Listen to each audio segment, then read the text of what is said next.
Ladies and gentlemen, we're about to begin shortly. If you could all just take a seat, we'll begin in just a few minutes' time.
We'll probably wrap up at 5:30, given that he's a little late. Just FYI. Okay, just so you know.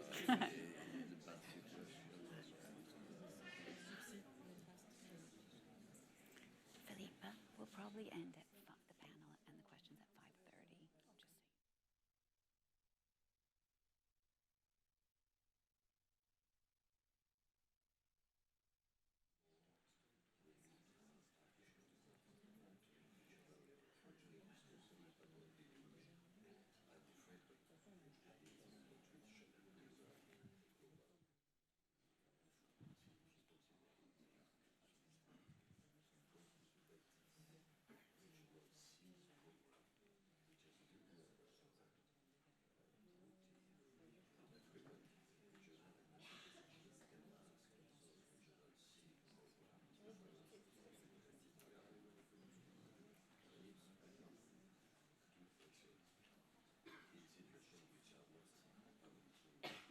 Ladies and gentlemen, please stand for His Serene Highness Prince Albert II of Monaco.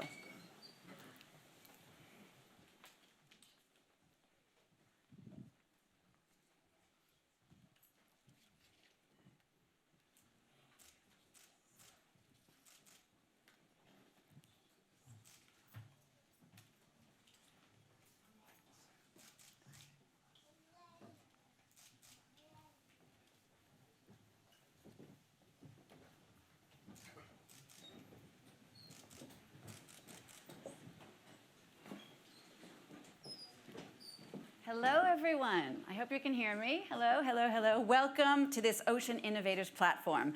My name is Jeannie Godula. I'm so happy to be joining you today for this new initiative that was launched just 3 months ago by the Prince Albert II of Monaco Foundation, the leading organization for environmental awareness and action.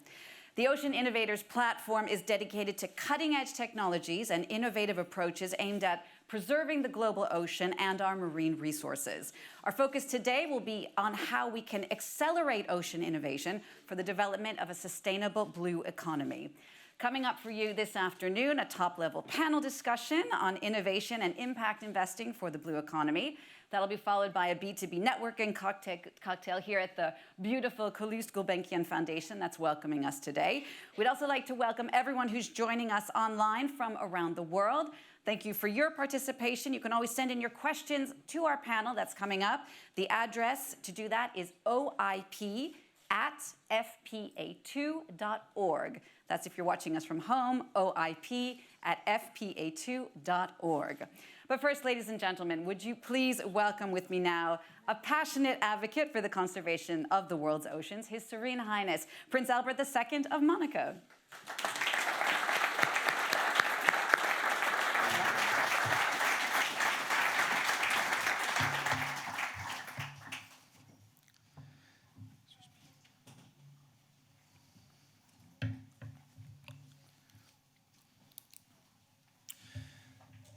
Your Excellencies, distinguished guests, ladies and gentlemen, dear friends of the ocean. Thank you for joining the side event dedicated to the Ocean Innovators Platform initiative, which is, of course, close to my heart because my foundation is the instigator of this, and one which inspires, I think, great hope for all of us. Because although it is essential to try and obtain political agreement on sea conservation, although it is vital to mobilize public players and non-governmental organizations, it is also important to develop solutions quickly that will help us improve the ocean situation without delay. It is crucial to discuss, negotiate, and convince, but it is also of the utmost importance to take action. Taking action, this is the goal of this platform, which in order to do so will address two pitfalls encountered by all environmentalists. First, a technical pitfall, i.e. resources, and secondly, a philosophical pitfall, objectives. The technical pitfalls concern the tools we have available to act faced with the challenges whose scale, temporality, and complexity require the reinvention of most of our traditional forms of action. Often it seems to us that the solutions are lacking or are vastly inadequate. Yet what the Ocean Innovators Platform is setting out to prove is that increasingly effective and an increasingly greater number of technologies do exist today.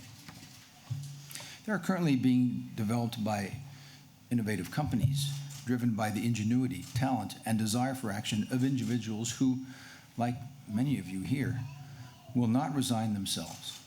They respond to various challenges simply or in a more complex way for which they provide solutions and define promising pathways forward. None of these solutions, of course, will save all the ocean, all of the global ocean, marine ecosystems and endangered species in one fell swoop. But each is a source of hope, and adding them together may help to bring about significant change. That is why it is important to encourage these initiatives, to pool them, to foster dialogue, and to help them coordinate with one another, to feed off each other and to complement each other. That is what the UpLink Ocean Initiative, launched by the World Economic Forum, has been focused on doing for the last 2 years, and about which we will be taking this matter later on. And I believe it is important for these complementary approaches to be able to join forces, because different ways to progress will only be made if we work together whenever possible. I'm therefore delighted that we've been able to organize this common dialogue today, right here at the Gulbenkian Foundation, and I thank you very much, sir, for hosting this. Because in addition to the technical solutions that we will be discussing, what makes the platform interesting is also the philosophy that underpins it.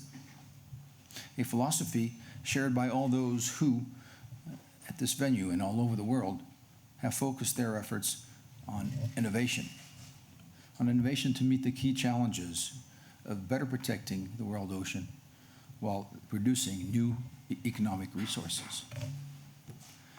But we know that the main issue at stake today is no longer to respond to the malicious minds that doubt of the threats hanging over the environment. It is above all to respond to the pessimists that doubt in our capacity to succeed and to see salvation only in the form of renunciation or of decline. We all agree on the fact that we need to learn on how to consume, to travel, to feed ourselves in a very different manner, more respectful of nature's limitations. But I believe that making decline the only solution to the environmental crisis that we are facing would be a serious mistake. I'm not claiming that everything done by humanity has been good. On the contrary, we all are well aware of the colossal damage caused by certain innovations. And obviously, I do not believe that we have to persevere with unbridled consumption, the unlimited predation of different resources of our planet and its ocean. We need to learn a form of sobriety, and in particular, when we already benefit from a substantial level of development. But that does not mean that we must give up inventing, innovating, or progressing. That is why the Ocean Innovators Platform was launched to encourage and support entrepreneurship, innovation, and investment dedicated to the blue economy, and to promote concrete solutions which have proven their worth, which generate jobs and profit, and which have a positive impact on marine biodiversity. In order to achieve this, we have to promote solutions and new approaches to create links between the different decision makers, investors, economic players, and philanthropists, and to bring together a community of economic players keen on investing all together in the ocean. And I hope that this meeting will make a positive contribution, because this is the key to all effective action, to move forward collectively. Whatever the nature or scale of our projects, knowing that nobody will succeed alone, but that we have the opportunity all together to bring about positive change. So with this, I wish you a very successful afternoon. Thank you very much.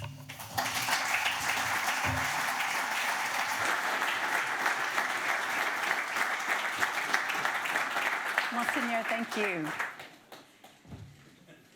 All righty, so we are going to take some time now to just focus on how to accelerate ocean innovation. I'm just going to quickly invite our panel up on stage, and then I'll introduce them more in detail. Would you please welcome Baroness Patricia Scotland, Donna Bardarelli, Chris Gorrell-Barnes, Peter Bryant, and Filipa Saldana. Welcome to all of you.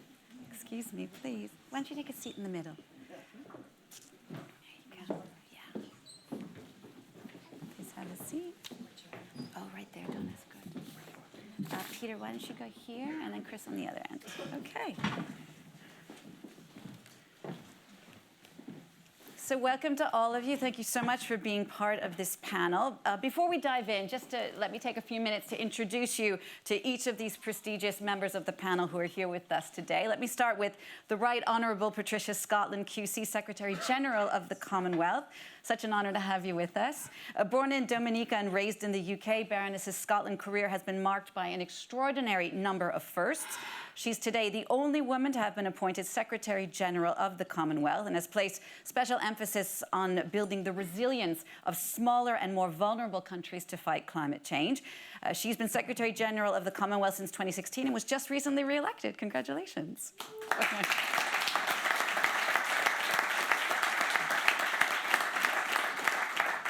Also with us, Donna Bardarelli. Donna is the Special Advisor for the Blue Economy to the United Nations Conference on Trade and Development.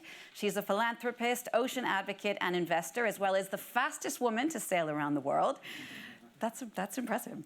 She's co-chair of the Bardarelli Foundation, and through the Pew Bardarelli Foundation, she works to advance ocean conservation for the benefit of communities that rely on the ocean for their livelihood. She's also building awareness through Sails of Change, a community of sports and nature lovers who want to create a sustainable future, and through her family foundation, the Dunfleet Philanthropy. Donna, welcome.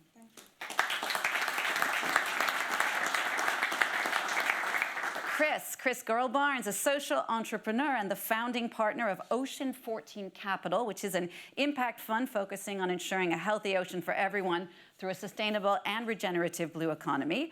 Chris is also a co-founder of the Blue Marine Foundation, a world-leading marine charity that's dedicated to creating reserves and establishing sustainable models of fishing.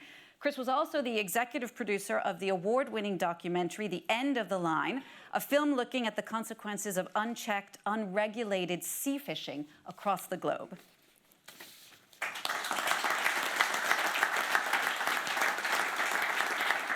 Also with us, Peter Bryant. Peter's a senior program officer for oceans at Builders Initiative, where he leads environmental grant making, impact investing, and strategic partnerships. He collaborates with both internal and external stakeholders when crafting grants and investments that reflect key ocean themes. Those include things like sustainable fisheries, seaweed and shellfish aquaculture, ocean conservation, and climate resilience. Peter transitioned to Builders Initiative from the Walton Family Foundation's Environment Program, where he managed grant making for ocean and fisheries focused on international locations like Indonesia, Chile, and Costa Rica. Peter.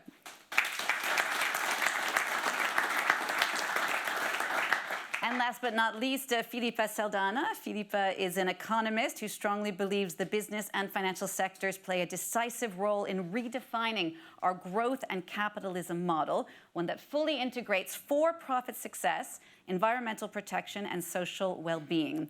Filipa is currently Deputy Director of the Sustainable Development Program of the Calouste Gulbenkian Foundation, where we are now, where she coordinates the Foundation's sustainability projects and partnerships, in particular, those relating to the ocean and sustainable production models. Filipa, welcome to you.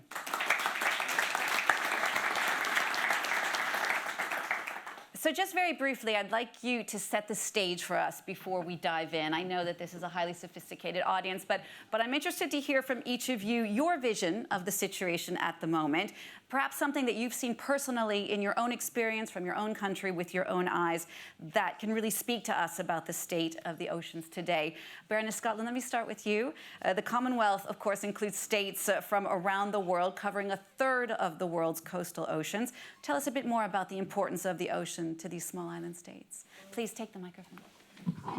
As I hope many of you know, the Commonwealth is made up of 56 countries, and we cover about 2.6 billion people, 60% of whom are under the age of 30. Amongst those countries, we have 34 of the 42 small states in the world. 25 of them are island states. And my country of birth, Dominica, is one of them. And if you want to understand the existential nature of the threat that is posed to these small states, you only have to look at what happened to my country in 2017 when Hurricane Maria hit Dominica and destroyed 226% of our GDP. It basically wiped our country out. So if you look at our small states, this is where we live, we work, we breathe. The ocean is everything.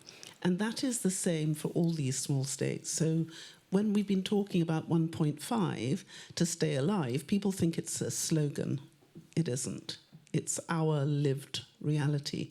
And so as the Secretary-General of the Commonwealth, it's been incredibly important to me that we create a regenerative model which really speaks to that reality, and we respond to the fact that we're on code red. And unless we work in partnership, some of our small islands will simply not be here. And so this is a vitally important conversation. And I hope that when we look back at today, we'll be able to say the fight back started here. Thank you. Thank you. Donna?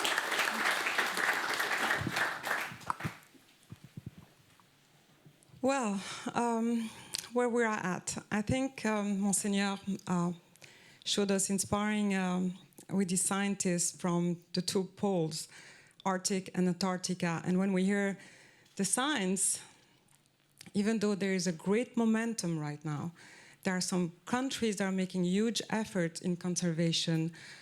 We see that policies, the harmful fishery subsidies at the WTO came to a conclusion. Maybe it's not the perfect text, but we did have an agreement, a resolution.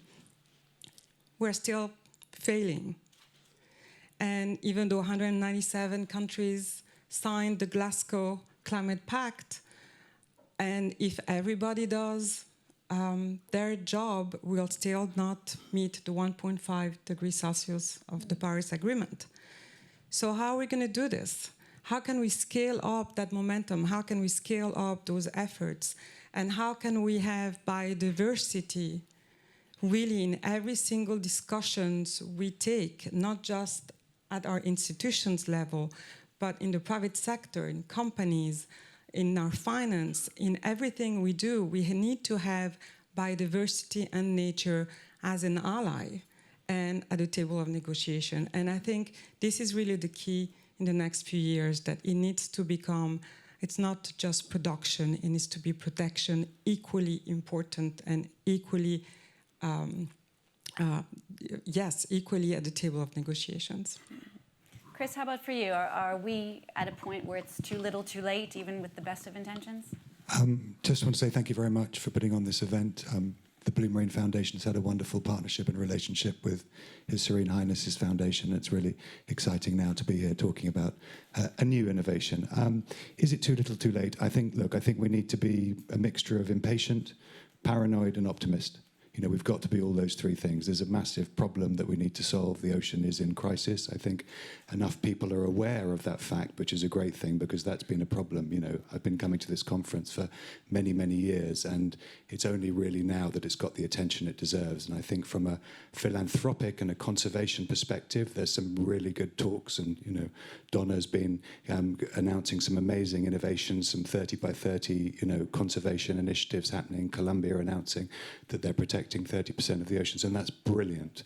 But my personal journey has got to a stage where philanthropy is not enough. Philanthropy is not going to solve the problem. We're not going to save the ocean with charitable donations, however big they are, even if they're Bezos-style billion, they're not going to solve it.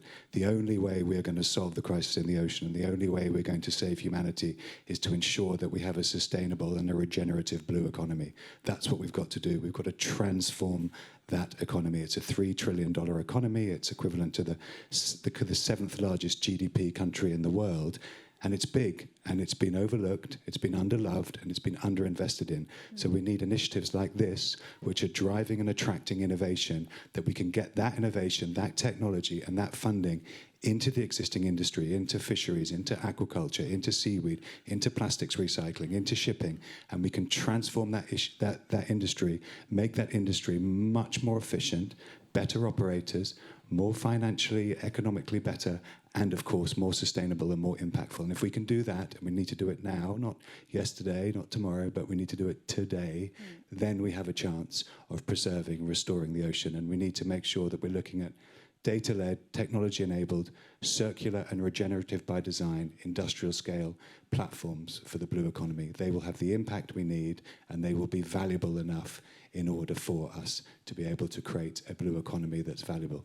We're going to take a closer look into just how to try to do that a little bit later. Let me just come back to you, Peter, for the moment. Just a few words of introduction. Yeah, sure. I think I couldn't agree more with what's been said already.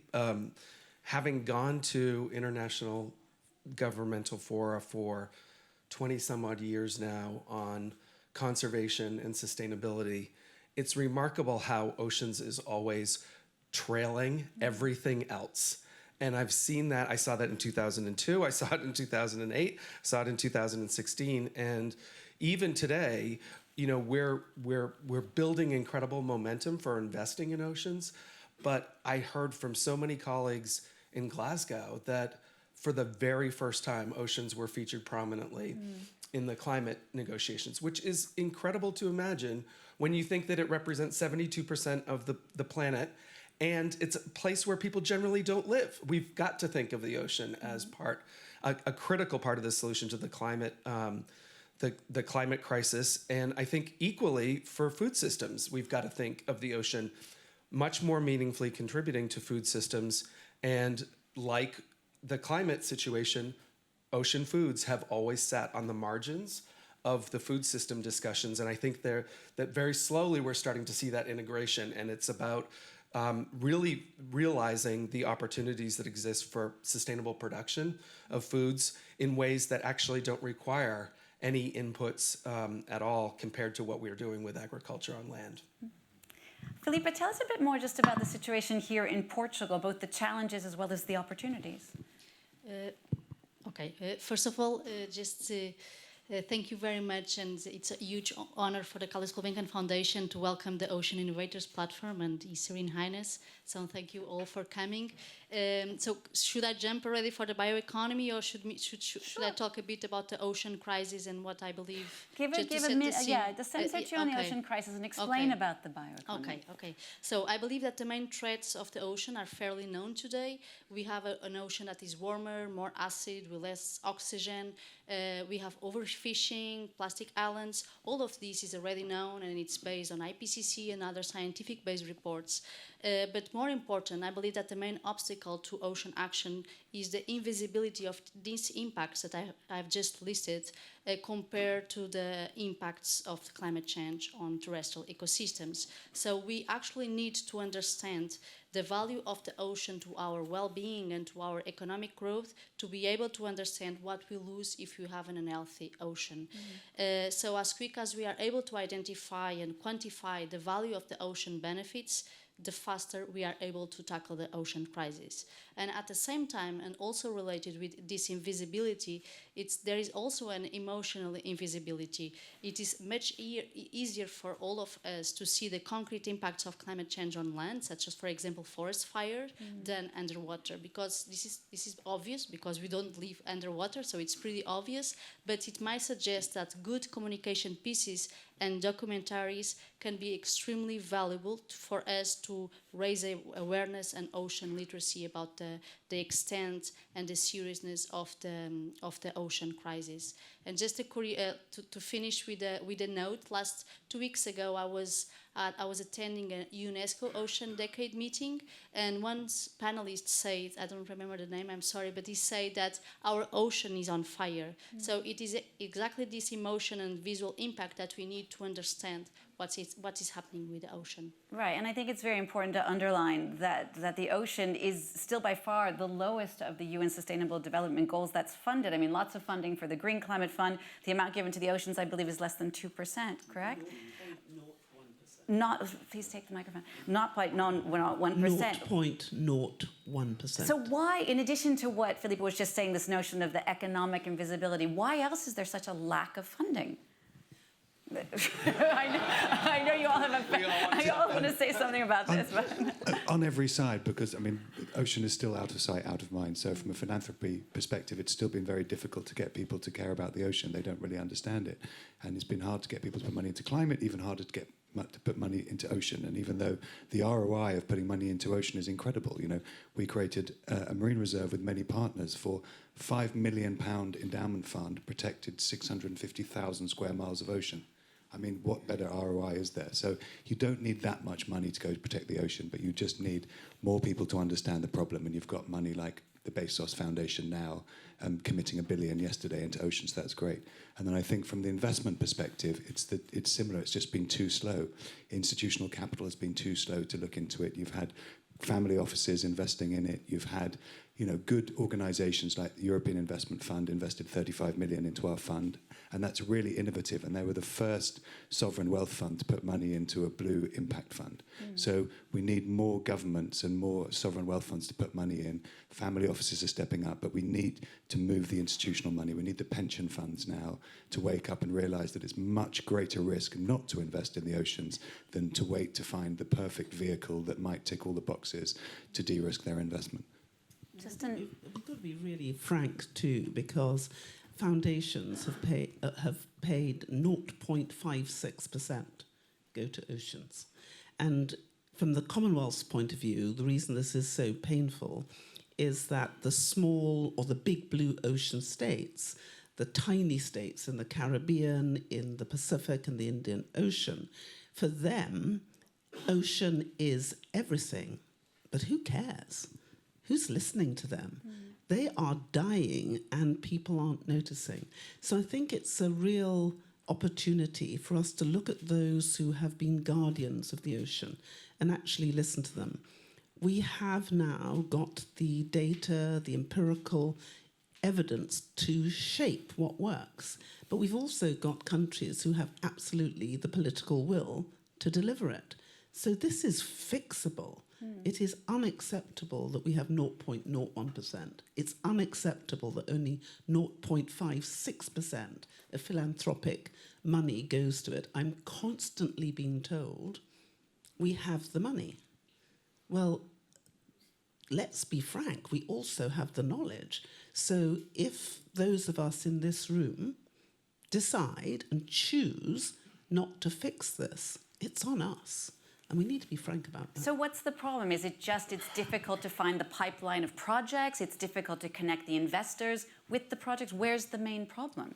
Well, I think I would point to at least, I've got two on my mind, maybe a third. So first is, you know, when you think of development assistance and trying to improve livelihoods, you think of people, again, living on land. And so much of the ocean, you can see out a few miles, but so much of the ocean is beyond even our eyesight. And so people disconnect community economic development and the ocean. And it shouldn't be, because the majority of the world's population lives within a few miles of the coastal zone. So that's problem one, is there's a disconnect in terms of associating viable economic development for people with actually the ocean itself. The second is the very sort of simple fact that when investors don't like risk, and when you're working in an ocean environment, you're dealing with a fluid environment that you can't control the way that you can control terrestrial inputs on land. And I think it's taken some time for the investment community to begin to realize that there are ways to mitigate that risk, and that we just can't ignore that any longer as a reason not to invest. And we're starting to see businesses scale in this space that are demonstrating some progress and are able to show the path for how you could do this. Yeah. In Portugal, first I believe that it's important to differentiate. The ocean economy includes a lot of sectors. We can have fisheries, ports, maritime transportation, tourism, etc. Here at the Calouste Gulbenkian Foundation, we focus on one specific, the blue bioeconomy, blue biotech, because it was an emergent sector, underfunded, and we believe that philanthropic needs to be sometimes the first mover to attract other financing sources, public or private. And here in Portugal, the main challenge, to return to your question, the main challenge is that there is still a lack of transfer of scientific knowledge to the markets. We have very good projects that sometimes do not leave the lab.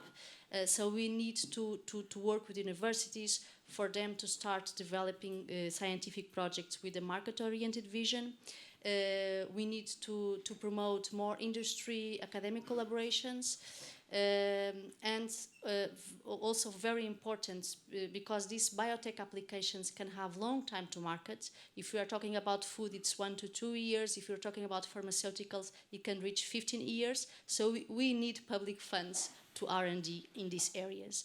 The second challenge, at least in Portugal, is the lack of infrastructures for industry and startups to test and to scale these projects. And the third one, and this is global, not only in Portugal, is that the marine environment knowledge is still very limited. It is estimated that 90% of the marine biodiversity is still unknown to be discovered. So we need more access to the sea to understand the value of these biological resources, to increase our scientific knowledge and the market solutions that we need. Chris, I know earlier you were saying philanthropy isn't enough. I actually have a question more for Donna. There are certain areas where philanthropy seems to be the only answer. If it is things like R&D, it is things like research. How do you see that playing out in your work? I would agree with Chris. I think there's a limit of what philanthropy can do, and there's a limit of what a single country can do. Because the challenge is so big and so global that's when partnerships are so important. And so part of my work these past years was really to create coalitions of NGOs to work together and not against each other. You would be surprised how much competition, at least there was, and there's still a little bit, among philanthropists. But to work together, to join forces, put money together, and actually we launched a coalition in the ETP region, Eastern Tropical Pacific, with those 4 countries that Chris was mentioning, Panama, Costa Rica, Ecuador, and Colombia. And we see that not only partnerships of NGOs where everybody has a skill, but going towards a same vision or mission, an objective, but each with each skills, working together, also gives the power to the countries to work together regionally. And irrespective if there's a change of government, because there are changes of government, it creates peer review. It creates binding, and so on those pressures of lobbying, fishery lobbying, and many other problems and many other threats and pressures that small island developing states and other states have, when working together, we find better solutions, and we can activate and act on those solutions much faster. So I think this is also key to work on. Can I say how much I really agree with that in terms of partnership? And the 56 countries came together, and in 2018 we created the Commonwealth Blue Charter. And those action groups have brought together countries to work on all the issues, whether it's plastics, fisheries, corals, mangroves, because we really understood we couldn't do this on our own, but we could do it together. And what we've also done as a Commonwealth is we have entered into partnerships with all the multilateral agencies. So I've got a partnership with the WTO, with the UN, with the UNCTAD, all of us, because we know that if we come together, we can be the difference. And so as a result, we've created the Commonwealth Blue Fund. It's not just for governments, but for anyone to come together to help us to deliver what we need to do. And we've also created an accelerator fund for us to enhance the innovation and to create an ecosystem so that if you've got funds, we have bankable projects ready to go, which would make an immediate impact, which are regenerative, which will develop and deliver a blue and green economy in a way that makes better sense. So this partnership, I absolutely agree. It's no longer governments on their own. It's no longer organisations or philanthropists. It's all of us. And it's only if we all work together, I think we'll be able to do this. Go ahead. Yeah, I wanted to just add to that because I think what Donna said was really right. But there's also a real challenge that philanthropy has been really guiding the efforts to conserve the oceans for a long time. And our principle for our impact platform firmly believes that in the power of markets to be transformative and achieve change. And yet the financial industry is looking for a scale that isn't demonstrated yet in the oceans. And the venture capital sector needs success stories. Right. And so for our office, it's been about sort of filling that missing middle between philanthropic work and venture and growth equity investing, because that missing middle is vast. And there weren't a lot of groups doing it, and it takes a lot of creative thinking to be willing to say, we will step in to the concessionary investing space, we will take risk, we will be prepared to lose our money if things don't succeed, and we hope we crush it from time to time and get some real wins out there. Right, because there hasn't been anything like a Beyond Meat, for example, in the ocean sector. I mean, where is that project, and why is it having a hard time finding its place? Chris? Yeah, I mean, I think the important thing to attract the capital is to actually educate the market that it's not about concessionary returns. Actually, the opportunity of investing in the ocean is to actually make better returns, because the ocean, there's this amazing convergence of drivers where we're going to have businesses that are more sustainable, more impactful, and therefore more valuable. And we're seeing that across all of our investment thesis. You know, that a fish that is sustainably harvested, right, and better for the ocean, better for the environment, is attracting a premium of 40-50% on a non-sustainable fish. You're seeing premiums on seaweed and alginates, right, that are being bought by the large FMCGs. You're seeing premium on recycled plastics. You're seeing a huge opportunity with blue carbon, right, which is arguably the conservation savior of our time if we can get that right, and that's going to be a premium. So is there a Beyond Meat? No, but has Beyond Meat been frothy and dropped dramatically? Yes. So I think Beyond Meat sort of puts people off. I think what there is in the ocean, is a lot of very, very good, solid, investable opportunities. There's great fishing companies, there's great aquaculture companies, there's great seaweed farms, there's great recyclers, there's great shipping companies. These are all great businesses that have been around for years. As I said earlier, it's a $3 trillion a company. These are great businesses. They just need help. They need capital to help them grow, to help them be more impactful, to help them become sustainable, to help them become better businesses. And at that same time, we will regenerate and restore the ocean. Well, let's talk a bit more about investment. Philippe, I was actually going to turn to you. The Gulbenkian Foundation is unusual because it's both a market builder and a market player, philanthropists and investors. What kind of investment opportunities are you angling right now?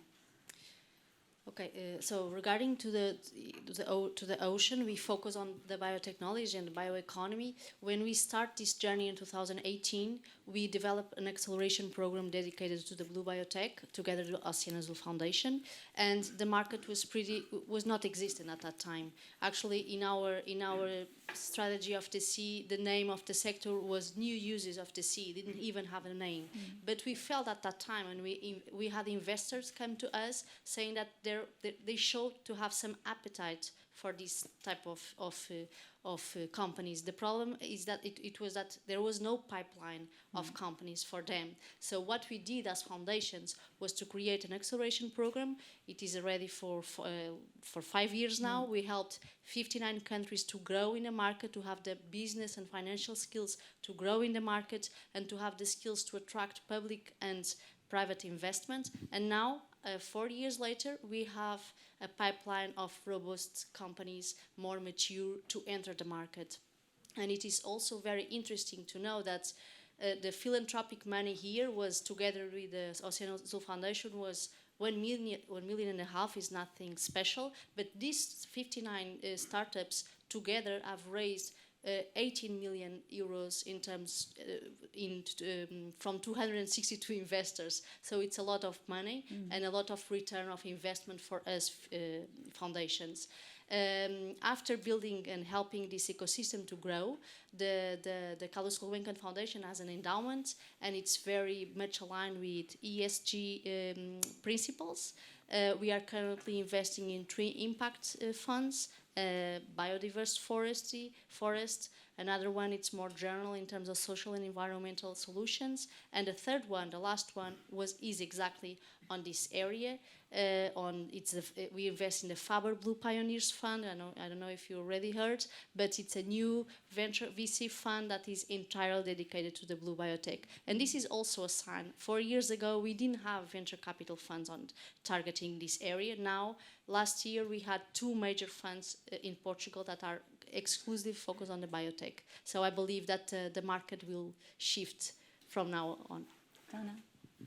If I may say, and I think Chris can answer better than me, but the big problem we have is that you go to an investor, and what schedule, when we say ESG, I want impact investment, and I want to do good. Every single bank has a different rating. There isn't one global rating. And one bank is going to tell you this investment is orange and this one is green, and then you go to another bank and it's going to tell you exactly the other way around. So unless globally we don't have a global rating on what is ESG and impact investment, Right. we can do anything. Right. How can you measure it? How can we measure that we are actually making an impact? So I agree with that. And in Sir Ronnie Cohen's kind of own words is, the impact investing it needs to be as revolutionary as the technology revolution we've just had, because we need capital to change all the problems, not just oceans, but climate, social inequality, everything. How are we going to do that? We're not going to do that with I would normally swear now, but I won't, with ESG, that is absolute greenwash that we're seeing from so many banks. A lot of them are getting fined for putting ESG on funds to try and track the capital.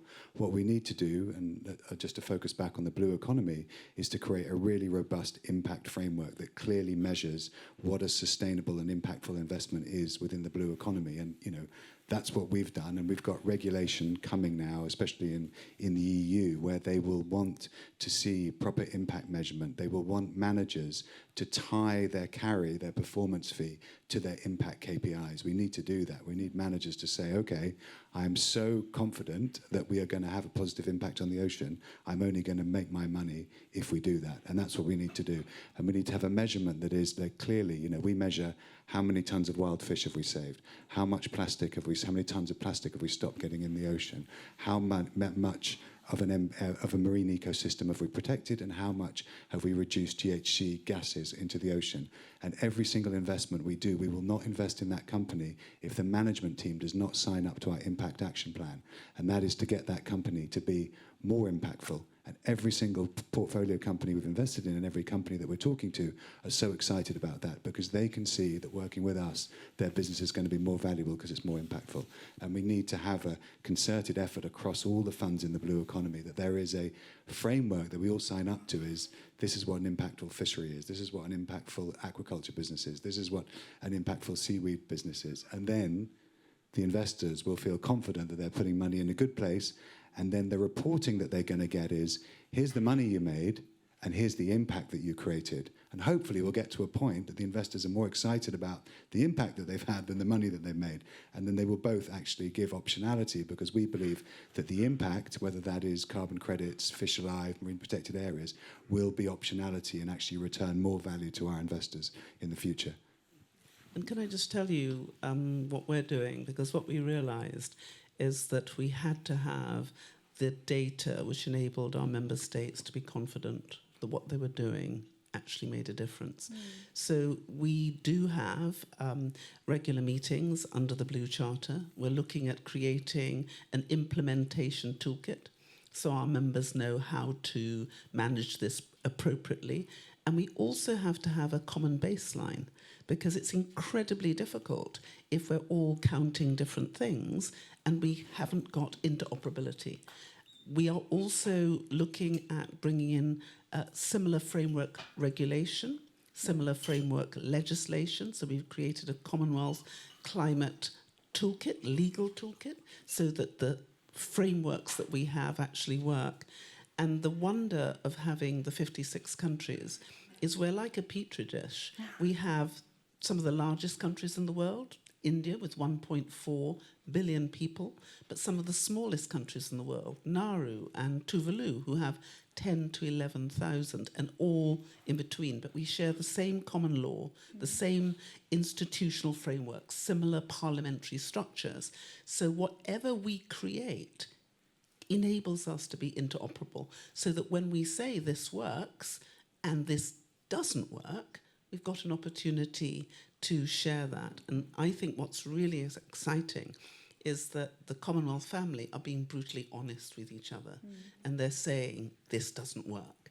And we're not greenwashing, because if we greenwash, it means that we will never succeed. So I think there's some exciting things happening as philanthropy and business and countries and local authorities are finally coming together and singing the same song and in harmony. So I think we've got hope. Just another quick question on regulation. Do you feel that investors they need regulation to not be afraid of the risk? They'll invest more once that regulation is in place? I mean, is it absolutely necessary for all of you? Well, I know that a lot of our investors, when we've spoken to them, they have talked about risk, and they want quantifiable risk. They want to know that there's a fair playing field, right, and that if they invest, their investments are going to be secure, and they're not going to be sequestrated, and they're going to be able to prove that they've delivered that which they need to. So I think we have been really so thrilled that because we speak the same language in all sorts of ways, not just the language English, but in terms of how business operates, that commonality gives a level of security and reduces the risk. And if we reduce the risk, we can work more Peter. effectively. Yeah, just on the point of regulation, I think there's certainly risk associated with the lack of regulation. The problem is it's been an excuse for investing in this space, and we've run out of time to allow that to be the issue. And so essentially now we can't wait for regulation, and it not only can take a lot of time, but regulations can be rolled back. And so I think it needs to stop being the excuse for advancing developments in this space. And I mean, this again points to the great value of working in contexts that allow for blended finance and investments to align with philanthropic work, because philanthropic work can support regulatory work and policy work. And it needs to create the enabling conditions for better market access and more investment. But I do think that we have to stop using it as an excuse.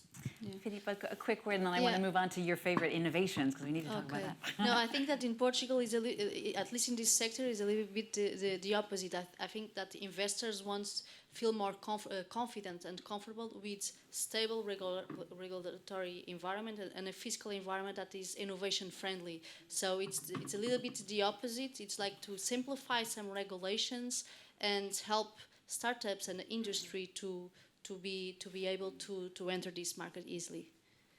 All right, let's talk a bit more specifically about innovation and the things that you're all very excited about now, Chris.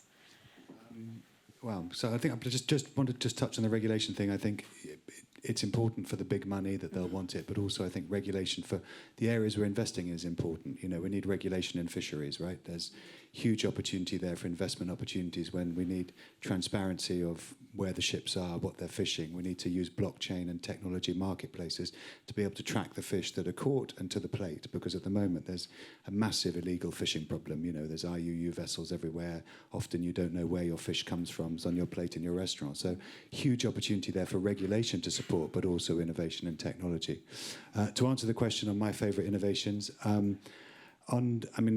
across our investment thesis of, I'll just focus on food security. So I'm very excited about seaweed and the opportunities that there are with seaweed. I know Peter's just been on an amazing trip to Scotland and the Faroe Islands, so I'm looking forward to you telling me about that over a drink. But I think, it's a very exciting product that can, conserve the ocean, it can protect species, it can sequester carbon. And if we can get it right and we can scale this and refine that seaweed to create the alginates, we can replace so many of the bad chemicals in all of the nutritional and beauty products that we've got. And there's a huge demand there from the big FMCGs, from Unilever, from Reckitt, from P&G. And so seaweed really has the opportunity to be a super technology. It's just nature, right? So I'm very excited about that. I'm very excited about two investments we've made in genetics and technology in the shrimp industry. So the shrimp industry has got a really bad rap because it's been the slowest to transform in aquaculture. We've had salmon's been very quick because it's had a lot of money invested in by Norway, and shrimp, which is growing to a 58 billion market now, is been a very bad process of basically digging a hole and throwing shrimp in and hoping for your yield. So anything that you can do with genetics and technology to actually guarantee the farmers the yield means they're using less food, less water, less waste, and using less land. So the opportunity to make the whole shrimp industry much more efficient, much more intensely farmed, it can have a massive, massive positive impact on the environment. So I'm excited about that. It was our first investment. And then the second thing we've just done is invested in a company called ION, which is driving a whole new innovation, which is called circularity as a service. So if we are really to manage the world's resources, we need a circular economy. We need it in fashion, we need it in food, and we need it in large-scale industry. And what this business does is it enables large-scale industry, whether that's a McDonald's or a Sainsbury's or a Walmart or a big shipping industry, to keep their plastics inventory in a loop that is designed. So it's collected, it's recycled. When it's recycled, ocean plastic is taken out and added to that product, and then it goes back to the client. So all McDonald's as a client and all their trays go into this circular loop. They take ocean plastic out of the ocean, and McDonald's is not using any virgin plastic, it's saving CO2. And I think that's a very scalable, exciting new platform. And we're really excited about how circularity as a service can be a whole new system that can transform industry and reduce plastic into the ocean. Peter, you do a lot of betting on early stage innovations. How does that work? What are you looking for exactly? I think for us, because we're so closely aligned to our philanthropic strategy, it's really about finding those businesses that can be successful as businesses but meaningfully contribute to improvements in the condition of the ocean. And so we've taken a number of bets with early stage companies where markets don't exist. Coral Vita won the Earthshot Prize last year. That was nominated by the Commonwealth. Trying to develop markets for restoration as a service. Urchinomics is here, pulling urchins off the seafloor and ranching them on land for the uni industry, and developing a really tasty food for the sushi industry and allowing kelp forests to regenerate. So for us, it's been a lot of that. But the other thing that gets me excited is looking at when minds come together at that nexus of ecology and innovation, And I'll just point to 2 or 3 companies in our portfolio that I think really speak to that. One is a company called Matter that has essentially developed a device that can go into washing machines to remove microplastics before they enter the waste stream. E-Concrete is here. They've developed a concrete solution that actually enhances biodiversity. Think of how much of the world's waterfronts are filled with concrete structures that don't do anything for attracting and enhancing biodiversity, and E-Concrete has built the science platform to do that. And then another company in our portfolio, Plan Blue, is essentially looking at Google Earth and how could you build that for the oceans so that it's not just blue when you look at the oceans on Google Earth, but you could actually see what's there. And it's going to be super important for something like Plan Blue to be successful if we actually want to start to measure carbon sequestered from blue carbon ecosystems. Some initiatives that seem positive, that seem helpful, can of course be detrimental as well to the ocean. Donna, I'm just wondering, how big a problem is that? What can be done to make those kind of projects sustainable? I thought you were going to ask me innovations on my side, sure, go ahead. because I do have innovations on my side as well, I'm moving it along. which I think might interest. I think one of the problems when we create marine protected areas, which is something that I've been doing for 15 years and over, it's that they are not paper parks. So we have done a partnership with Global Fishing Watch and created Global Fishing Watch Marine Manager. It is a portal where all the scientific data of an area that we either use to create a marine protected area or ongoing scientific research that's going on is loaded into the platform. Each scientist can load the information into the platform, and the marine or park manager then can have the tool to enforce, monitor, and manage all these vast areas, because some of those marine protected areas are huge, in order not to be paper parks. Because many of the problems we have is that we spend years and years and years trying to achieve something, and then we achieve it, and then, yay, fantastic, we're all happy. And then, did it do something for biodiversity? Did it do something actually? Science tells us we need to highly and fully protect 30% of the ocean by 2030. Are we? No. So Global Fishing Watch Marine Manager has been created to address that question. And it doesn't only look at fisheries, it doesn't only look at what happens on the surface of the ocean, it looks at what happens on the bottom. It's all the column, the vertical column, and also looks at the sky, the birds. It looks at the tourism that there is in an area, the shipping that there is in the area, all the factors and all the pressures that you might have. So this is quite exciting, and we have just signed Palau yesterday that they have announced they will be using this portal, and we have altogether 17 countries. So we try to build that. And your favorite innovation of the moment? I didn't want to cut you off for that. The favorite innovation at the moment, mine or in general? What you're investing in general, the one that people should put their money in. So one that I'm excited about. You heard that I was a sailor, and the prince is a professional sportsman. It still counts. It's how to engage the sports community in these issues, because we are all sportsmen, even when you go and walk in the forest or take a swim in the ocean. And so how we can do that? So actually it's my children during COVID. They came up with this idea of Sails of Change, and we carry the Sails of Change logo on our boats when we go racing around the world. And we will soon be announcing, I cannot announce it yet, but a great partnership that we will have in order to scale up that initiative and work with all the federations, the sports federation, and possibly also with the Olympic Committee, to educate. Because education is key. We're saying literacy, and people don't know the connection, ocean-climate connection, human health, ocean health. And we think and we believe that we can do that through the love of sports. And so that's also something quite exciting.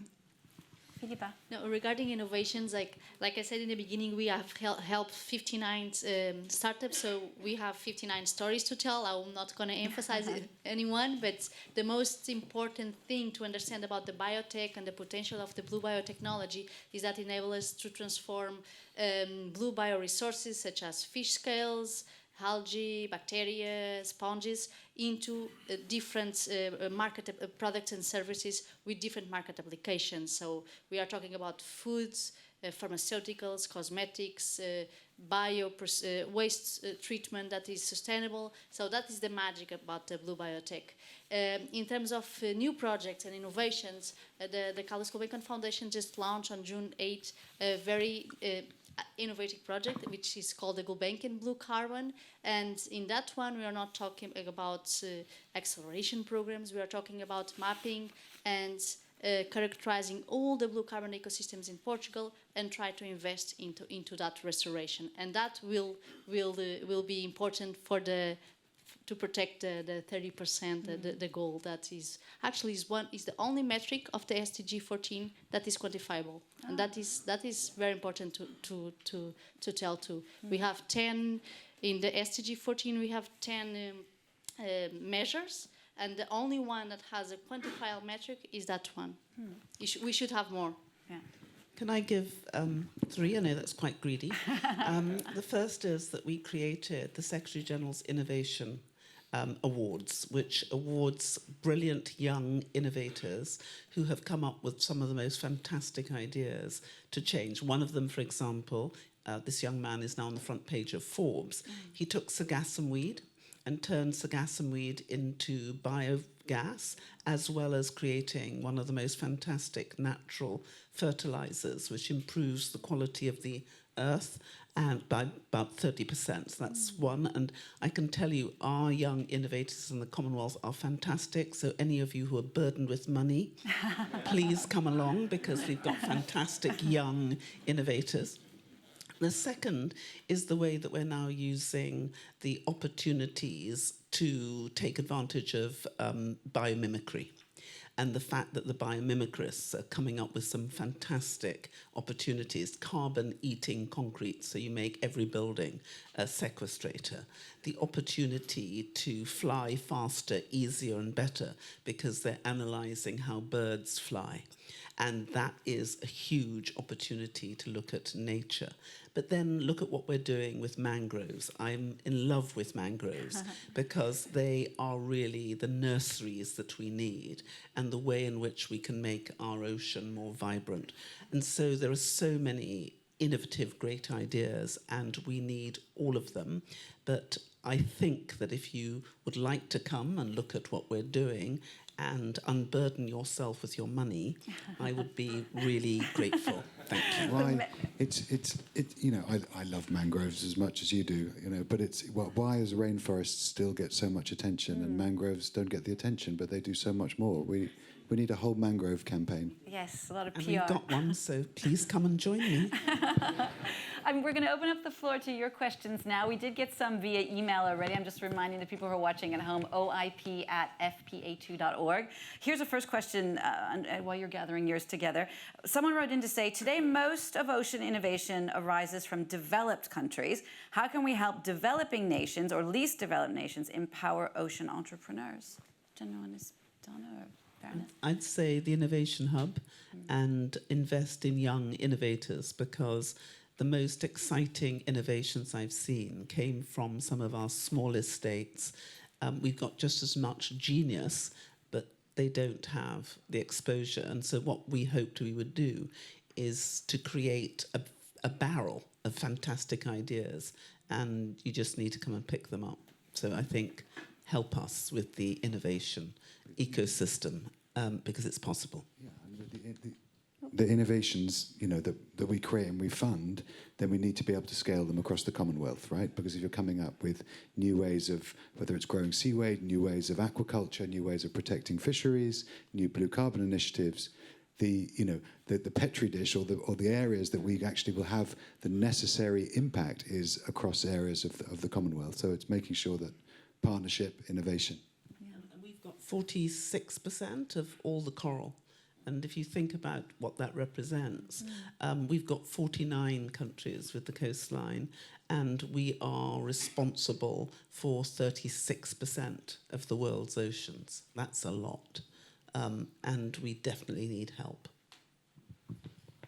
Peter, John? Well, I was just sort of reflecting on so much of the, 2016, there were, I think, maybe 3 ocean-focused funds out there, investment funds, more than a dozen now.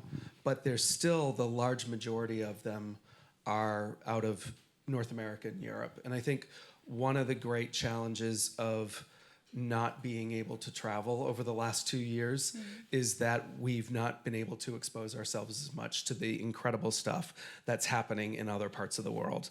And I think hopefully with the opening up of the world again, to being able to get out and meet people and break bread together, that you're gonna see more opportunity as people begin to understand some of the opportunities in other places. Do any of you have your own questions? Here, could we have, yeah, let's just try here.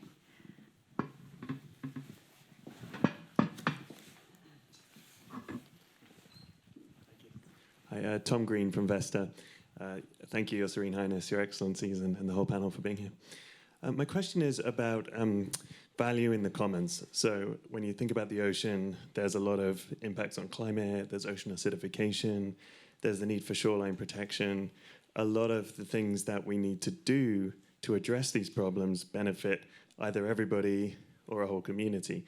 So what have you seen in terms of how to create sustainable value there? How to really make sure that the value that's being created has a business model to pay for it?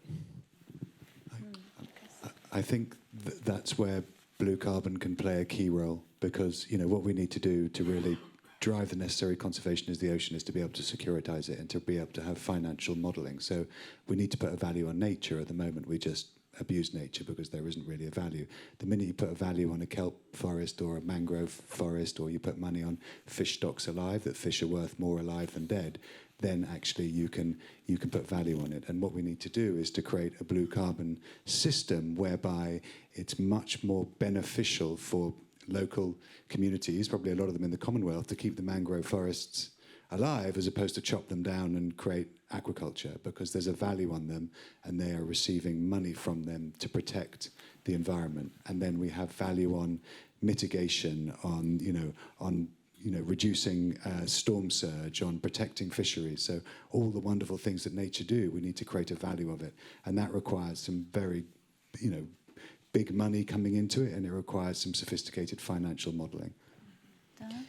And yes, and I would add the problem, I was talking about education before, and maybe that's where communication can play a role, and I see that Aaron is here from Only One, and they're doing a great work to communicate on those issues. The problem, the gap we have, the mindset, we need to switch the mindset. Today, when you say, there's a mangrove, there is a coral, we need to protect it.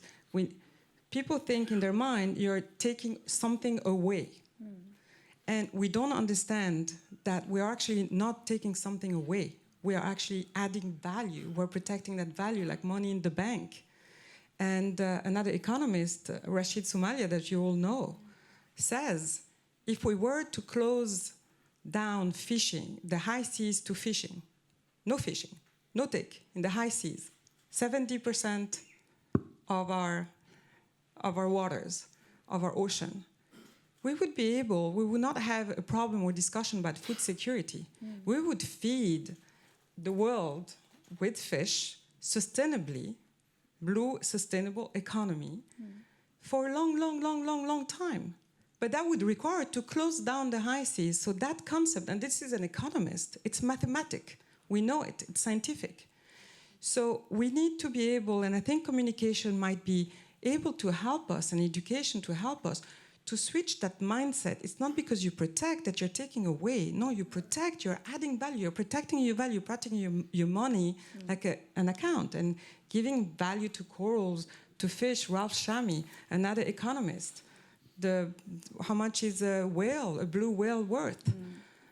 Millions compared to when it's dead. some thousands.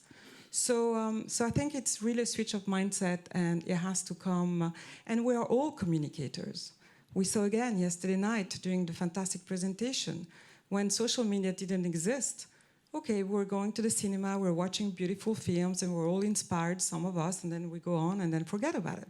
Today, each of us have social media. Each of us can be a communicator. Each of us can teach something to someone. And I think we all have a responsibility to do that. Just to add that, it's just to agree and reinforce that the main problem is actually economic invisibility. And we need to give it that economic value not only for the ecosystem services that have a market price, like fish, but also to the blue carbon, to water purification, to protection against storms. All of these can have a value, but again, we need sophisticated models, and natural capital accounting is right now where our financial accounting was 40 years ago, so you need to be faster on that. Our time is very short, unfortunately. Just one last question, Monsieur Calcagno. Can we give the microphone? There we go. Thank you, Jenny. Thank you and congratulations for the quality and livelihood of your discussion. You emphasized the fact that one of the problems is mitigating the technical and implementing risk. There is one way investors do for transferring that liability is to pass it to large industrial companies with a deep balance sheet. And I don't see those kind of company investing in the blue economy. I don't see any in the room tonight. Do you think there is a specific reason for that absence? And I'm looking specifically at Peter Bryant. Are we done? Go on, Peter. No, I mean, you're right to point it out. It's unfortunate. I do think there are certain forums where we've seen more corporate engagement and really start to show up around ocean and blue economy issues. And I'll point to the Economist Ocean Summit as one that is held annually that really attracts top-level industry talent, as well as the financial sector, and really was, I think, on the cutting edge of bringing those into this mix. It isn't sufficient, certainly, to where we are now in terms of the corporate sector stepping up. But I do think that there are some of the younger companies, like Google, that have made commitments. There are other companies that are really trying to step in, and I think there will always be progressive companies on the forefront and laggards at the back end, and we need to amplify those that are at the forefront and really help them convey that message and tell that story to their peers. I mean, there are big corporates now looking. I mean, Unilever has a gaping gap in their climate action plan, of which there is a hole for oceans. But, like at the beginning of this conversation, they didn't know what to do. They didn't know where to put it. Google have got a thing, Google X, which is their moonshot. They've now got Tidal, and the focus of Tidal X is how can they invest huge amounts of money in automating aquaculture, because they see that is how it's going to solve the food security crisis. Microsoft are looking very heavily into blue carbon. So, like the rest of the world, apart from a few kind of innovative philanthropists and entrepreneurs and visionaries like His Serene Highness, people have been very slow to embrace the oceans. But corporates are now realizing that if we don't protect the ocean, humanity won't exist. So this is the single most important thing that they have to do. So the money is starting to come, and we're certainly seeing that. And I would add, I think a great initiative is the one of Aura, done by Karen Sack. There was a full day session on Monday. They have partnered with AXA, which is really putting a lot of effort and also money, I believe, in order to engage in all these discussions and bringing pension funds and blended finance and signing countries and accompanying countries in that transformation. So I think it's quite receptive. The market seems to be receptive. Those companies seem to be receptive. So it's hopeful. Can I say that's why we've joined with Aura and a number of the other actors, because we understand it's going to take all of us. But we spent a lot of time thinking, what can we do? We represent 1/3 of the world. We are the Petri dish. How do we help to be the pathfinder for change. And that's why we've come up with our idea of the Commonwealth Blue Fund, because we have the Blue Charter, we have the commitment of the member states, we have the commitment of many of the agencies, and we think that if we can create this Commonwealth Blue Charter Fund, this will be the facilitator that we need to help all of us to get where we need to go. So I hope that this will be the start of people looking at that fund and thinking how we can join hands in partnership. We haven't got a lot of time. We've got a lot of coastline to cover, but I actually think that one of the most exciting things about sitting on this panel and looking out at all of you is actually we also have hope. And if we join together, that hope won't remain hope. It'll be a delivered reality, and that will make everyone, including me, very happy. I've got another 2 years as Secretary General, so could you please hurry? Baroness Scotland, thank you so much. I think we'll leave it at that. Let's give a big round of applause to our panel.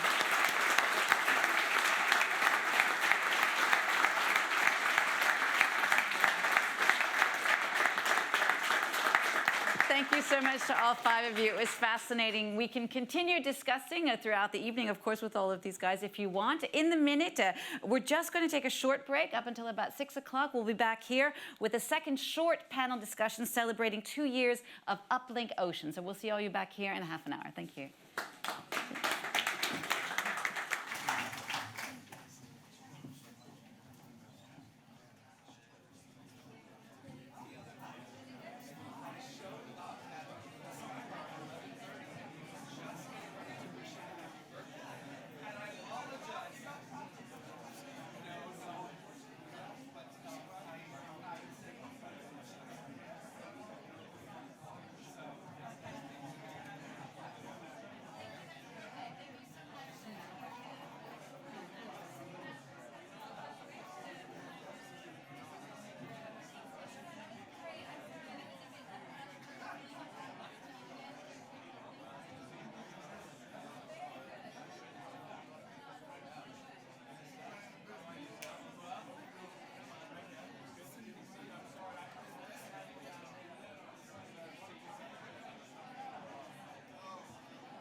watching for you. Where's that senior policy advisor to the Prime Minister?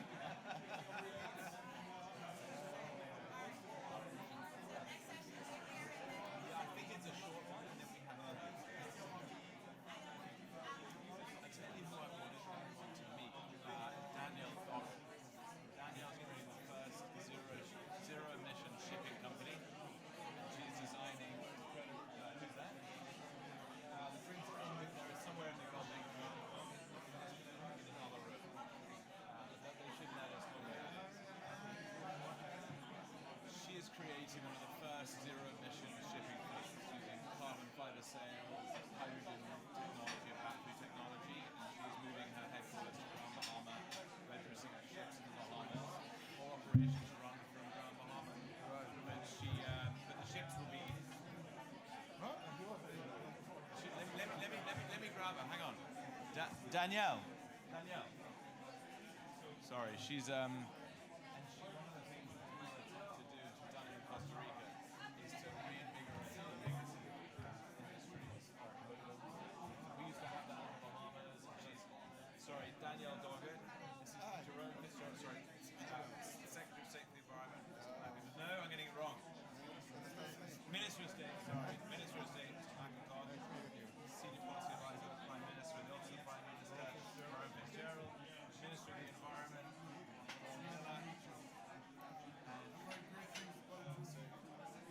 so Danielle, I'm just saying, she's in the process of designing the latest iteration of her ships. She shows some pictures of them because they're pretty amazing. She's designing them now. They're going to be registered in the Bahamas, office in Grand Bahama, and transporting produce around the world emissions free, so zero carbon.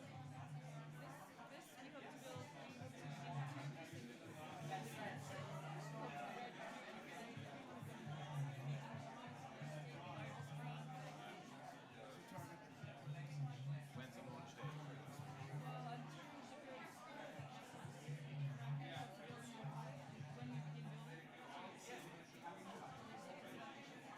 And one of the things that Danielle does, in Costa Rica, she's actually building large ships with wooden ships. Se alguém vier aqui, não sei se vai. Boatbuilding industry.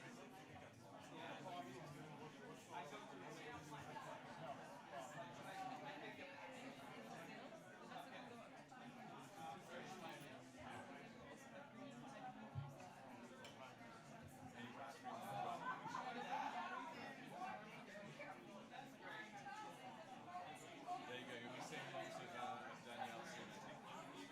Thank you. Me too. You're in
signing an MOU with the UB, and I hear you have to be my point contact. Dr. Stranger, he's too busy.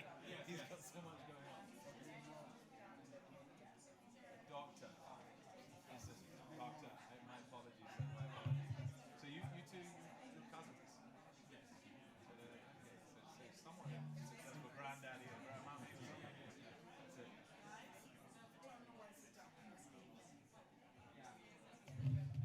normally get stuck on the end of these things. The problem with that is it makes you look 3 times the size. Around, you know. Hi.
A gente normalmente tem isso a menos.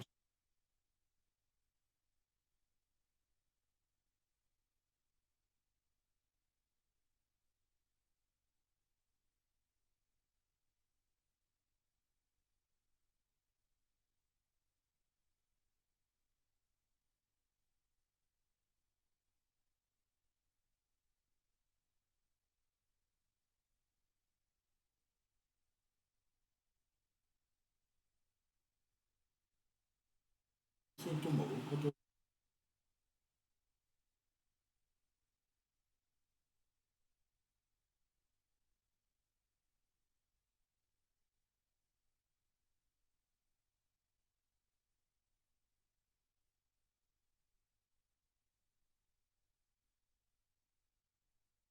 Check, check. Um, dois, três. Ei, ei, check.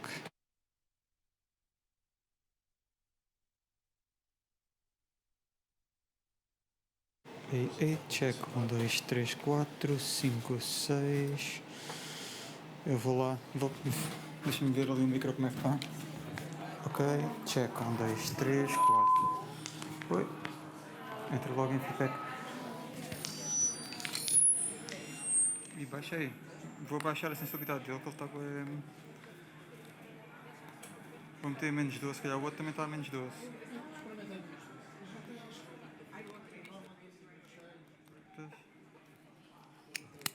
Ok, check. Ok, é que assim já não está a fazer feedback. Levanta lá mais um bocadinho. Ok, vou ao palco. Eu acho que está igual, sim.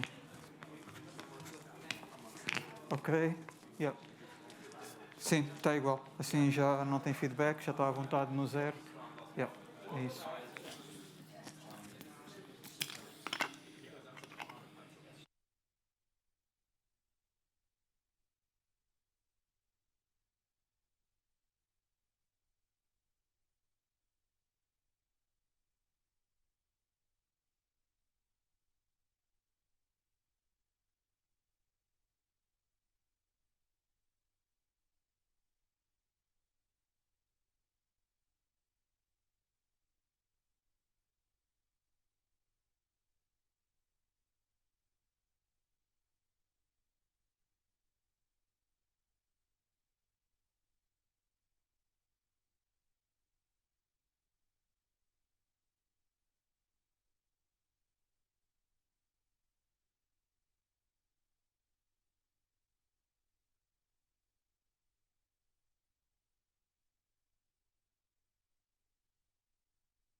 It's okay. Thank you.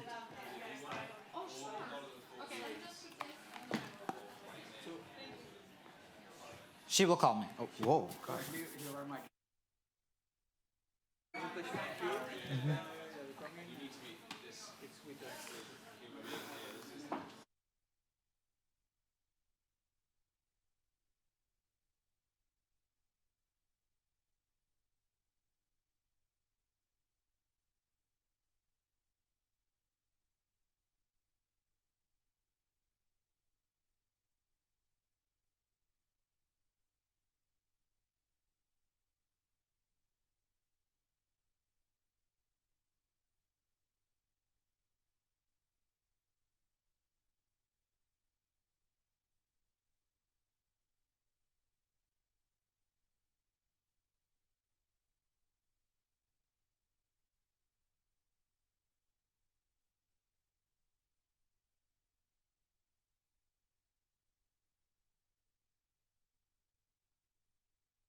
If you could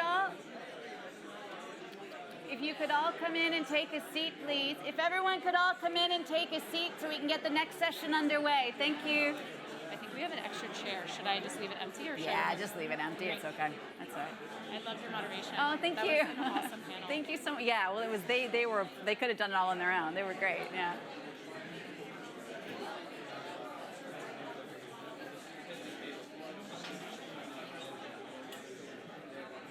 Can everyone please come in and take a seat and we'll get started. Thank you.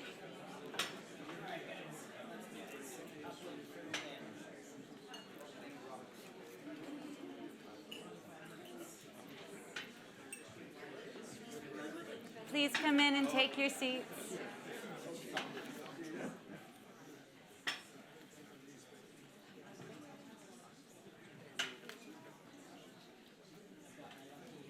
Coral reef socks. Okay, you good? You ready? Yeah.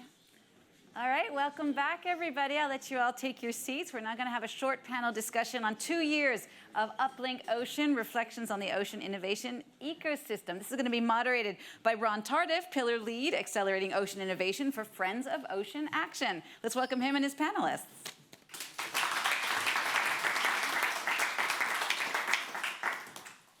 Thank you, everyone.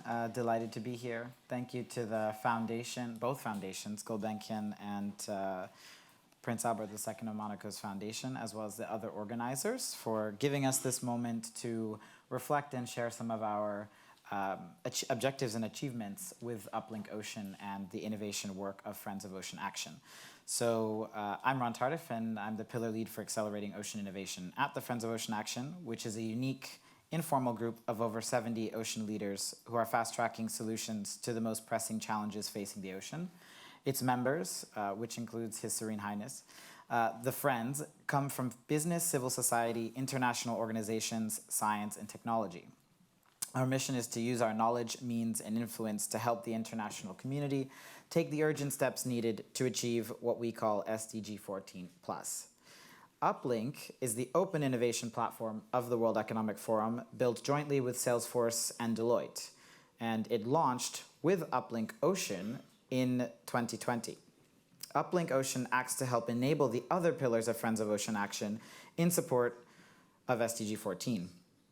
We nurture and connect ocean innovators, and I'm joined by 3 of them on stage here, and connect them to influential networks in order to scale. UpLink is an open innovation platform that creates bridges for business unusual. We exist to unlock an entrepreneur revolution and drive systemic change for people and planet. So I'm delighted to be joined here by Declan McAdams, who's the chairman of Pinovo and was actually the first submission to UpLink when it launched, and one of the first top innovators. I'm joined by Emily Kelly, who's currently the lead for Blue Carbon at the Friends of Ocean Action and formerly had my job. Caroline Slutveg, who runs Kelp Blue, which is based in the Netherlands and Namibia, and was winner of the Protecting, Restoring, and Investing in Our Ocean Challenge.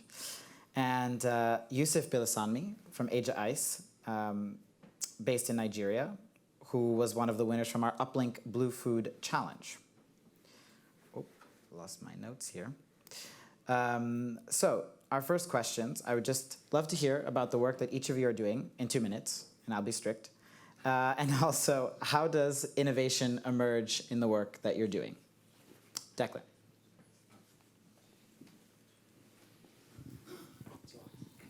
It's on. Well, Pinovo does something which is pretty mundane. We remove old rust and paint from steel assets. That sounds pretty mundane, but what we do in practice is we stop paint microplastics entering the ocean. We were, prior to joining UpLink, an industrial solution to an industrial problem. And thanks to UpLink, I think we have now transformed ourselves into a sustainability solution to a sustainability problem. We have, again, looking at UpLink, secured the necessary science-based, data-driven evidence of the problem that we have the solution to solve. And now we're in a position where, again, we're raising the profile of the solution, and we've secured external finance and we're beginning to attract the industrial adoption of our solution. Thank you. That was well under 2 minutes. Emily. Maybe I'll just talk a little bit about some of the other things that are within the Friends of Ocean Action ecosystem within which UpLink also operates. So all of these innovators are also connected in some way with some of the work of the Friends of Ocean Action that Ron mentioned. We have pillars, of course, the innovation pillar, which is UpLink Ocean, also that in Nourishing Billions, focused on blue food and illegal fishing, data, unlocking finance, ecosystem, resilience, and I think I did all four, other than UpLink. And so the very wonderful connection that can exist between our innovators and those work streams is really important for not only infusing innovation into those work streams and into the work of the World Economic Forum, which is focused on public-private partnerships, but then also helps to bring visibility and connections and help to scale the work of these wonderful innovators. Thank you. Caroline? Yes, so we cultivate giant kelp in Namibia off the shores of beautiful windy Lüderitz. And I think what we're doing in the innovation is a couple of things. One is we're taking things that actually have already been done before. So everything that we're doing has been done before, somewhere on the planet before. So giant kelp cultivation has been done in Chile. Kelp harvesting with harvester vessels has been done in California already from 1917. Going out at scale has been done by the large oil and gas industry. So everything that we're doing has been proven somewhere else. What we're doing is we're bringing it all together and packaging it under one roof, and that is what Kelp Blue is. So that's our innovation that we're bringing to the table. And we're going to be cultivating at scale, because one of the things I think I've heard quite a bit is that it's very difficult to scale an industry when you don't have a lot of consistent input materials. That's what we hope to change. And then we can, from the kelp that we are creating and cultivating, we'll be harvesting only the top 20%. So 80% of the biomass stays in the water for the marine biodiversity. And of course, it also captures carbon. But from the 20% that we do harvest, we'll be creating biostimulants. And biostimulants are basically, it's candy for plants. So crops absolutely love it. And we'll hope to increase yield that way and also accelerate the shift to sustainability in other industries. Thank you. So not always reinventing the wheel, but just finding a new use for it. Yusuf. Thank you for having me. 1 out of 3 fishes never make it to the table. Out of the 171 million metric tons of fish that was caught back in 2019, just about 59.8 million metric tons of that actually did go to waste. Now, having lost that much, that's partly due to inability to sustain the fish that has been caught. More importantly, is the smaller fishes that have been caught and been thrown back into the sea. Now, where we play at Eja-Ice is that we support. We are a solar-powered refrigeration cold chain company that helps mitigate fish waste across the value chain. And what we do innovatively in our work is that market in sub-Saharan Africa is largely led by 98% women. Now, these women do not have access to banks, they're financially excluded, and I did experience that myself when I first got engaged with the issue. What we do is that we convert the solar-powered freezers that we actually do sell to them, we convert them to movable assets with the banks. Now, as a movable asset, it serves as a form of financial inclusion through asset acquisition, whereby with that ownership, then they can go to the banks to get funds to keep their businesses going. But the primary objective ecologically is that we are able to mitigate fish waste.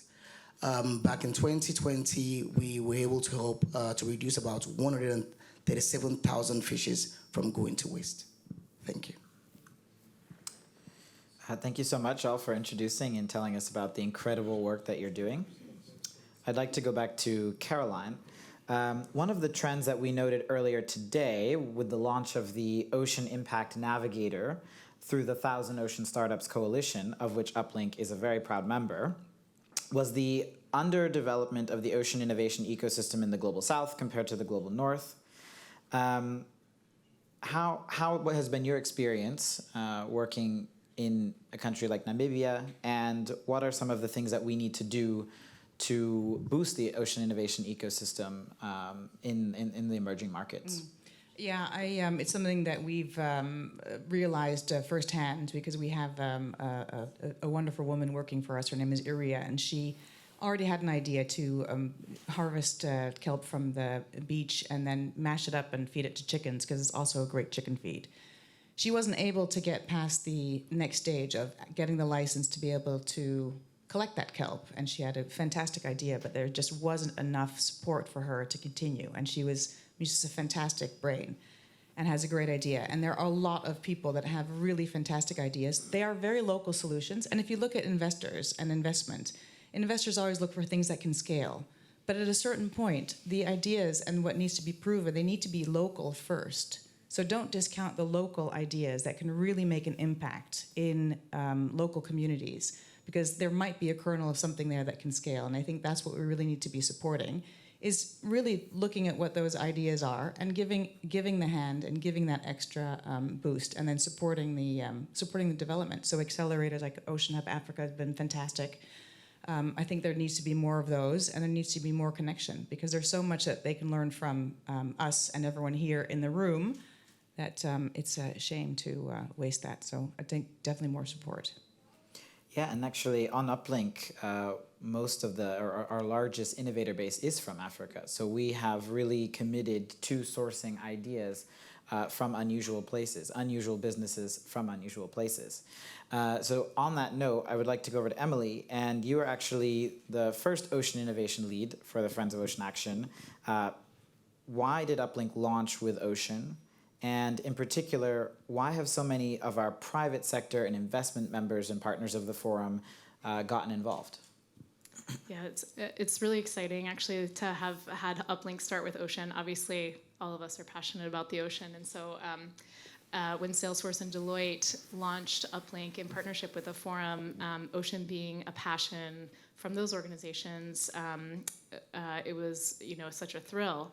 And that first sprint was focused on so many different potentials. I mean, people think about ocean innovation. That's, as we know, SDG 14 is really SDG 14 plus, and SDG 14 touches essentially all the other SDGs. So in the first launch, where Penovo was one of our first winners, it's such a variety of innovators that we had. And then we've moved into a really more focused challenges, focusing on some other issues. But Caroline obviously has an innovation focus in the ocean, and yet it contributes to increasing agricultural yields and things about food security and carbon capture. Yusuf is working on something that is, again, ocean related in SDG 14, and yet also related to blue foods and women in the marketplace. So I think while UpLink started in the ocean, it was happily able to touch on so many different elements of what we need to be working on and infusing innovation into for making a difference for people on the planet, which is the goal of UpLink.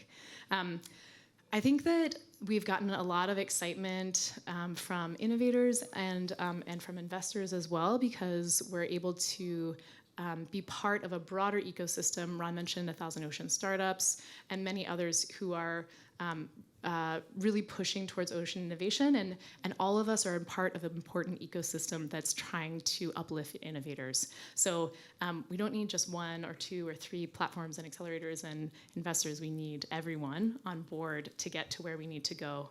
And so what UpLink is offering is, again, as Ron mentioned, trying to reach a diversity of innovators from all parts of the planet, trying to use the forum ecosystem to support those innovators, and particularly, again, the public-private partnerships that the forum's engaged in, going all the way up to CEOs of large companies and heads of state. How can we help support our innovators up to the highest level?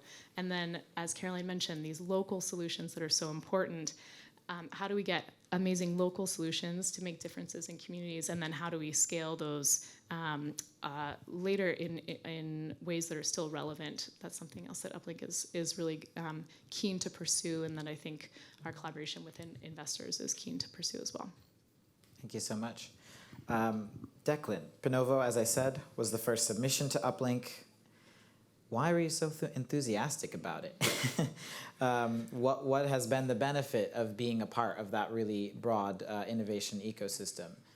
Well, it's probably not the stuff you'd be expecting, funding, access, and things like this. It actually comes in a number of different headings. I put them under 3. Reach and access. You know, we talk about the world as having 6 degrees of separation. With UpLink, it's 2. And it doesn't just come from the forum. There's also different parts of the forum, like GPAP, Friends of Ocean Action. And these people are incredibly generous. People like Nina Jensen, Christian Telecki of Friends of Ocean Action. Once they understand your objective, they buy into your solution, they open their incredible networks to you. The second piece is they force you to structure yourself properly, because very often you come into these situations, you have a certain business idea, and especially in an environment like this, you need to have science-based, data-driven evidence to back up your proposition. We had an industrial thesis based on what we had seen in the real world. And they said, well, that's not enough.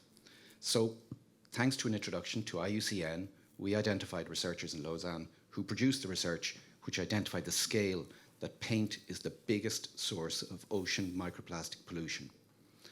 And lastly, there's an amazing comms toolkit. And this runs everywhere from great videos through to coaching on pitching, coaching on storytelling, to helping you edit different articles that we've now written in the agenda blog. So I suppose in summary, looking at it, to me it's like sticking a V8 engine in a Mini. You get incredible lift.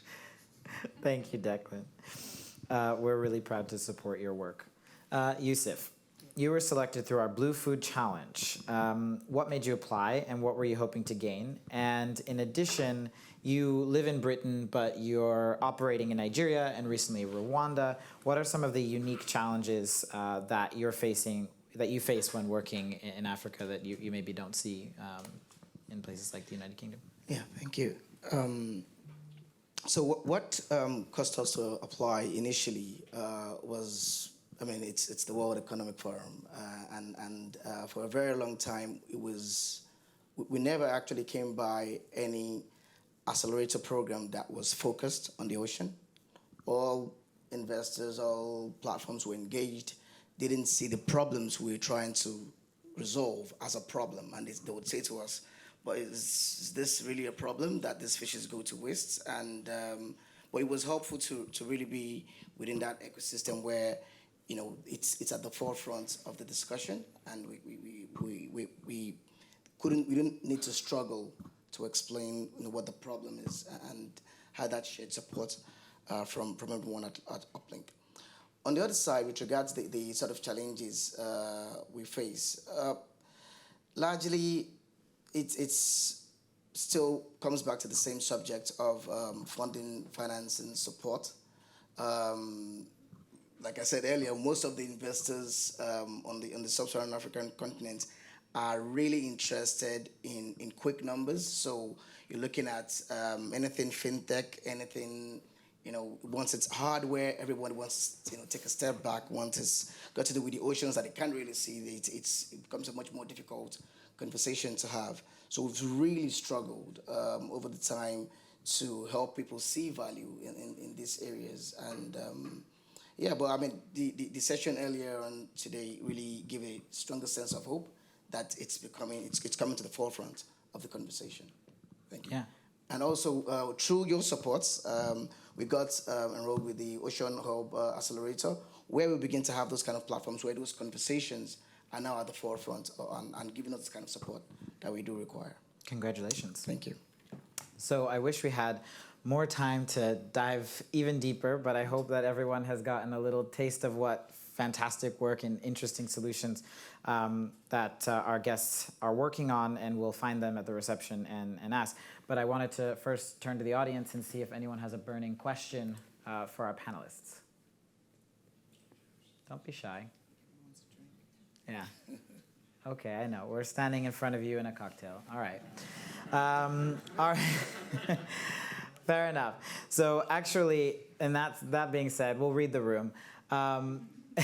So actually today, simultaneously at the high-level panel launch of their tourism report, they are announcing the winners of our 5th challenge on UpLink, which was coastal tourism, run with supporting partners Iberostar Group, Marriott International, WWF International, and Dynamic Planet. And we have a small video of the winning cohort. So if we can play that, that would be great. Speaking of those nice videos, I hope that we enjoy this one. Maybe.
We are at 57 UpLink Ocean top innovators that we are supporting. And so I hope that through this very brief panel that you've heard a little bit about the work that we're doing, but more importantly, the amazing work they're doing and why it's so important to develop the ocean innovation ecosystem like we're proud to do with the Prince of Monaco's Foundation to support this ocean innovation ecosystem globally. Thank you.